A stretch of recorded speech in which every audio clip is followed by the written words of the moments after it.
వేల రూపాయలకు జోన్ 1లో పెంచడం జరిగింది. అదేవిధంగా సెమీ స్కిల్డ్లో 13,592 రూపాయలు ఉంటే దాన్ని ఇప్పుడు 17,000 రూపాయలకు పెంచడం జరిగింది. స్కిల్డ్లో గతంలో 13,772 రూపాయలు ఉంటే ఈరోజు 18,500లకు పెంచడం జరిగింది. హై స్కిల్డ్లో 14,607 రూపాయలు ఉంటే 20,000 రూపాయలకు పెంచడం జరిగింది. అంటే ఈ వేతనాలన్నిటిని కూడా అన్ని రకాల అంచనాలను వేసుకొని ద్రవ్యోల్బణాన్ని దృష్టి పెట్టుకొని నిత్యావసర వస్తువుల పెరుగుదల, ఇంటి రెంట్లతో సహా అన్ని రకాల సమస్యల్ని కార్మికుల యొక్క శ్రేయస్సు కోరి రాష్ట్ర ప్రభుత్వము ఈరోజు ఈ నిర్ణయం తీసుకున్నది. ఈ నిర్ణయం ద్వారా 1,11,00,000 మంది కార్మికులకు ప్రయోజనం చేకూరుతుంది. ఇది కార్మికులకు ఒక మంచి శుభవార్త. అందుకే ఈరోజు ముఖ్యమంత్రి హోదాలో తెలంగాణ రాష్ట్రంలో ఉండే 1,11,00,000 మంది కార్మికులకు మేలు జరిగే ప్రభుత్వ నిర్ణయం నేనే స్వయంగా సహచర మంత్రితో చర్చించి ఈరోజు కార్మికులకు నేను వివరిస్తున్నాను. కార్మికులకు ఈ సందర్భంగా నేను శుభాకాంక్షలు తెలియజేస్తున్నా. ప్రభుత్వం తీసుకున్న ఈ నిర్ణయం జూన్ 1, 2026 నుండి అమలు జరుగుతుంది. ఎందుకంటే జీతభత్యాలు కానీ ఉద్యోగి యొక్క ఎన్ని రోజులు పనిచేసింది అనేది ప్రతి నెల 1వ తారీఖు నుంచి లెక్కించబడుతుంది. కాబట్టి 1వ తారీఖు నుంచి 31వ తారీఖు వరకు లెక్క తీసుకుంటారు.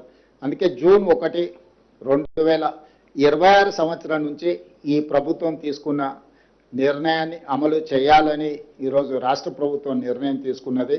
ఇది ఖచ్చితంగా 1,11,00,000 మంది కార్మికులకు ఒక మంచి శుభవార్త.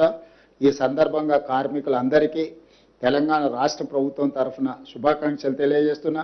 అదేవిధంగా కార్మిక సంఘాలు, వివిధ సంస్థలు, వ్యాపార సంస్థలు మాకు సలహాలు, సూచనలు ఇచ్చి ఈ నిర్ణయం తీసుకోవడానికి సహకరించినందుకు వారందరినీ కూడా నేను అభినందిస్తున్నాను.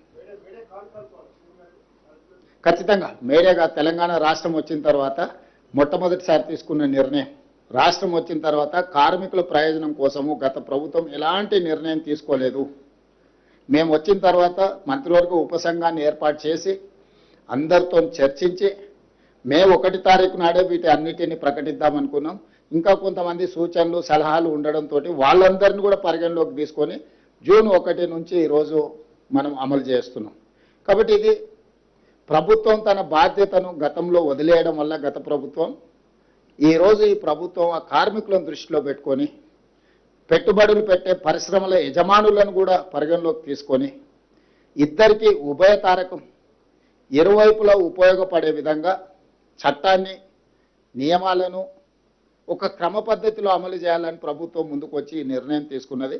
ఖచ్చితంగా ఇది కార్మికులకు బహు ప్రయోజనంగా ఉంటుంది. కార్మికులకు అందుకే నేను ఈరోజు శుభాకాంక్షలు తెలియజేస్తున్నాను.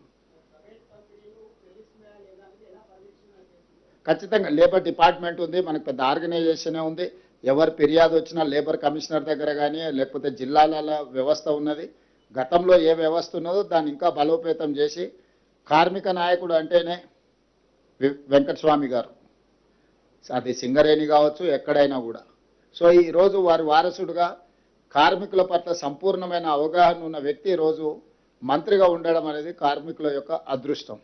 కాబట్టి పూర్తి స్థాయిలో వారి పరిశ్రమ యజమానిగా వారికి సమస్యలు తెలుసు, కార్మికుల నాయకుడుగా వారి పేటెంటే కార్మిక నాయకుడు వెంకటస్వామి గారు.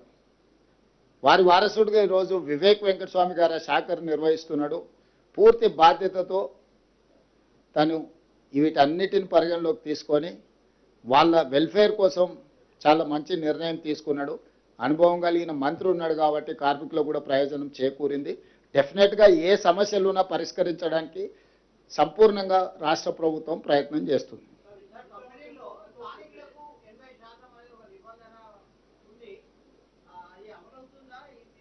అంటే కొన్నిసార్లు ప్రభుత్వం నుంచి ఇన్సెంటివ్స్ తీసుకున్నప్పుడు ఈ నిబంధనలు మనం ఇన్సిస్ట్ చేయొచ్చు.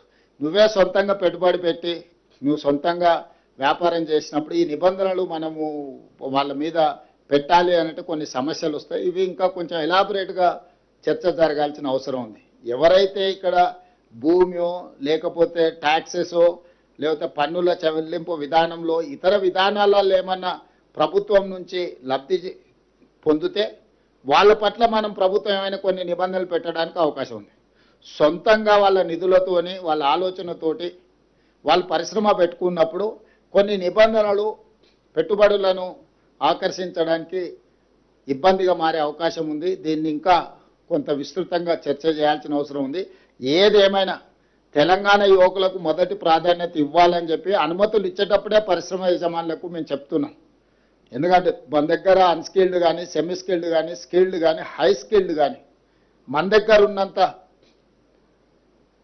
యువత అందుబాటు రాష్ట్రంలోనే కాదు దేశంలో కూడా ఎక్కడా లేదు. సో ఇతర దేశాలకే మనము వీళ్ళందరినీ పంపించగలిగిన స్థాయిలో ఉన్నాం కాబట్టి అందుకే ఈరోజు మనం స్కిల్ యూనివర్సిటీ కానీ, ఐటీఐలను ఏటీసీలుగా మార్చడం కానీ, ఈరోజు పాలిటెక్నిక్ కాలేజీలను అప్గ్రేడ్ చేయడం కానీ ఇవన్నీ కూడా అందులో భాగమే. ఇప్పుడు మన టామ్కామ్ నుంచి కూడా ఇతర దేశాలకు, జపాన్, జర్మనీ లాంటి దేశాలకు మన దగ్గర నుంచి మనం పంపించగలుగుతున్నామంటే ప్రభుత్వం కంప్లీట్గా బ్లూ కాలర్ జాబ్ల మీద ఫోకస్ పెట్టింది. వైట్ కాలర్ జాబ్స్ ఇప్పుడు ఏఐ రావడం వల్ల ఉద్యోగాలు పోయే పరిస్థితి ఉంది, ఉద్యోగ భద్రత లేని పరిస్థితి ఉంది. ప్రతిరోజు పేపర్లలో మనం చదువుతున్నాం ఏఐ వల్ల ఐటీ నిపుణులు చాలా మందికి చాలా దేశాలలో ఉద్యోగాలు కోల్పోతున్నాయి. కానీ అదే స్కిల్డ్, సెమీ స్కిల్డ్ ఈ బ్లూ కాలర్ జాబ్లకు ప్రపంచంలో విస్తృతమైన డిమాండ్ ఉంది. బ్లూ కాలర్ జాబ్లను ఏఐ రీప్లేస్ చేయలేదు, ఉద్యోగ భద్రత ఉంది. వాళ్ళకు కావాల్సిందల్లా సాంకేతిక నైపుణ్యాన్ని నేర్చుకోవడమే.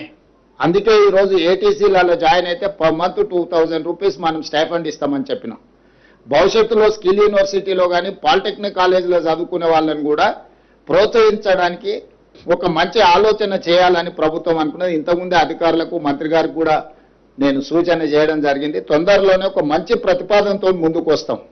నా సూచన కూడా యువతకి, మనం ఏదైనా పని నేర్చుకున్నా, మనం ఏదైనా చదువుకున్నా మనకు ఉద్యోగం అన్న ఉండాలి, ఉపాధి అవకాశాలన్నా రావాలి. ఉద్యోగం రాని, ఉపాధి అవకాశాలు లేని చదువులు చదవడం వల్ల ప్రయోజనం లేదు. ఒకప్పుడు ఐటీ నిపుణులకు విపరీతమైన ఉద్యోగాల అవకాశాలు ఉండడం వల్ల ప్రతి కుటుంబంలో, ప్రతి గ్రామంలో అమెరికాకి వెళ్ళి ఉద్యోగాలు చేసే పరిస్థితి ఉండే. ఈరోజు అమెరికాలో సంస్థలు ఆర్టిఫిషియల్ ఇంటెలిజెన్స్ యుగంలో కోట్లాది మంది ఉద్యోగాలు కోల్పోయే పరిస్థితి వచ్చింది. వాళ్ళు తిరిగి వెనక్కి మళ్ళీ మన రాష్ట్రానికో మన గ్రామాలకు వచ్చే పరిస్థితి ఉంది. అందుకోసమే ఈరోజు యువతకు నేను సూచన చేస్తున్నా. ఇంతకాలం మనం చదువుకున్న చదువు అమెరికా లాంటి దేశాలలో మనం ఉద్యోగాలు చేసుకోవడానికి ఉపయోగపడ్డది. ఈరోజు మీరు సాంకేతిక నైపుణ్యాన్ని పెంపొందించుకుంటే జర్మనీ, జపాన్, సౌత్ కొరియా, లేకపోతే ఫిలిపిన్ ఇట్లాంటి చాలా దేశాలలో, సింగపూర్ లాంటి దేశాలలో కొన్ని కోట్ల ఉద్యోగ ఖాళీలు ఉన్నాయి. ఈరోజు మన ప్రభుత్వాన్ని సంప్రదిస్తున్నారు మీ దగ్గర ఉంటే పంపించండి అని. కాకపోతే మన యువత కేవలం ఐటీ, కంప్యూటర్, అమెరికానే భవిష్యత్తు అనుకున్నట్టుగా కొంతకాలం అట్లాంటి అవకాశాలు ఉండడంతో ఆ విధమైన ఆలోచన విధానంతో ముందుకెళ్ళిండు తల్లిదండ్రులు కానీ, పిల్లలు కానీ. అందుకే ఈరోజు రాష్ట్ర ప్రభుత్వం స్కిల్ యూనివర్సిటీని ప్రారంభించడమే కాకుండా స్కిల్స్ నేర్చుకోవడానికి అవసరమైన అన్ని ప్రోత్సాహకాలను రాష్ట్ర ప్రభుత్వం ఇస్తుంది. ఇప్పుడు మన ఫోకస్ షిఫ్ట్ కావాల్సిన అవసరం ఉంది. మీడియా మిత్రులకు కూడా నా సూచన, German, Japan, south Korea, Singapore ఇతర దేశాలలో చాలా మంచి మంచి ఉద్యోగ ఉపాధి అవకాశాలు ఉన్నాయి. జీవన ప్రమాణాలు కూడా అమెరికా కంటే మెరుగ్గా ఉన్నాయి. ఎందుకంటే ఈ దేశాలు నేను తిరిగి చూసి వచ్చిన, నేను ఈ దేశాలు చూడకుండా అమెరికానే గొప్ప దేశము, అద్భుతంగా ఉంది అభివృద్ధిలో అనుకునేవాడిని. కానీ జపాన్ లాంటి, సింగపూర్ లాంటి, సౌత్ కొరియా లాంటి దేశాలు చూస్తే అమెరికా కంటే వాళ్ళు చాలా అడ్వాన్స్గా ఉన్నారు. అక్కడ ఉద్యోగ భద్రత ఉంది, బ్లూ కాలర్. వాళ్ళ ఆ దేశాలు బాగుందని చెప్తారు. ఎంతమందిని మీరు మీ దగ్గర నుంచి పంపిస్తారో చెప్పండి, నర్సింగ్ సైడ్ కానీ, ఇతర సాంకేతిక పరమైన అంశాలు కానీ, వీటన్నిటిని. అందుకే ఈరోజు మన యువతకి నేను సూచన చేస్తున్నా, మీరు ఫోకస్ షిఫ్ట్ చేయండి. సాఫ్ట్వేర్ ఇంజనీర్ చదివితే నీకు ₹1,00,000 ఉద్యోగం వస్తుందో రాదో నాకు తెలియదు, కానీ ఈ సాంకేతిక నైపుణ్యం నేర్చుకుంటే 2 లక్షల వరకు జీతాలు వచ్చే అవకాశం ఉంది. మంచి ఆ దేశాలలో ఉన్న వెదర్ కానీ, అక్కడ ప్రజలు కానీ, అక్కడ ఉన్న వాతావరణం కానీ చాలా చాలా అనుకూలంగా ఉన్నది. అందుకే వాళ్ళకు Germany language, Japanese language, Korean language అన్ని కూడా నేర్పడానికి ఈరోజు ప్రభుత్వం ఏర్పాట్లు చేస్తుంది, ఒప్పందాలు చేసుకున్నాం. మేము ఈ మధ్యకాలంలో స్కూల్ టీచర్లను కూడా ఇతర దేశాలకు పంపించినాం. మంచి ఎడ్యుకేషన్ విధానాలు ఎట్లున్నాయో మీరు చూసి రాపోండి అని. భవిష్యత్తులో ఏటీసీలో పనిచేసే వాళ్ళను, పాలిటెక్నిక్లో పనిచేసే వాళ్ళను, స్కిల్ యూనివర్సిటీలో పనిచేసే వాళ్ళని కూడా ఇతర దేశాలు ఏ విధంగా ఇప్పుడు చైనా కానీ జపాన్ కానీ జర్మనీ కానీ సౌత్ కొరియా కానీ సింగపూర్ కానీ వీళ్ళందరికీ ఎవరికి 80% ఇంగ్లీష్ రాదు, కానీ వాళ్ళు ప్రపంచాన్ని ఈరోజు శాసిస్తున్నారు. ప్రపంచాన్ని ఎందుకు శాసిస్తున్నారంటే సాంకేతిక నైపుణ్యం ఉన్నది, పరిశ్రమలు పెట్టినరు, ఉద్యోగ ఉపాధి అవకాశాలు కల్పించారు. ప్రపంచ అవసరాలన్నీ ఈ 4-5 దేశాలే తీరుస్తున్నాయి. అమెరికా కన్జ్యూమర్ కంట్రీనే, అమెరికాలో ఉత్పత్తి జరగదు. చైనాలోనో జపాన్లోనో జర్మనీలోనో సౌత్ కొరియాలోనో తైవాన్లోనో ఉత్పత్తి చేస్తే వస్తువులను వాటిని అమెరికా వినియోగిస్తుంది. అమెరికా సంస్థకు సంబంధించిన బ్రాండ్ మాత్రమే ఈ దేశాలకు అవసరం ఉంది. యాపిల్ అంటే అమెరికన్ బ్రాండ్, ఆ బ్రాండ్ తీసుకొచ్చి తైవాన్లోనో చైనాలోనో లేకపోతే హైదరాబాద్లో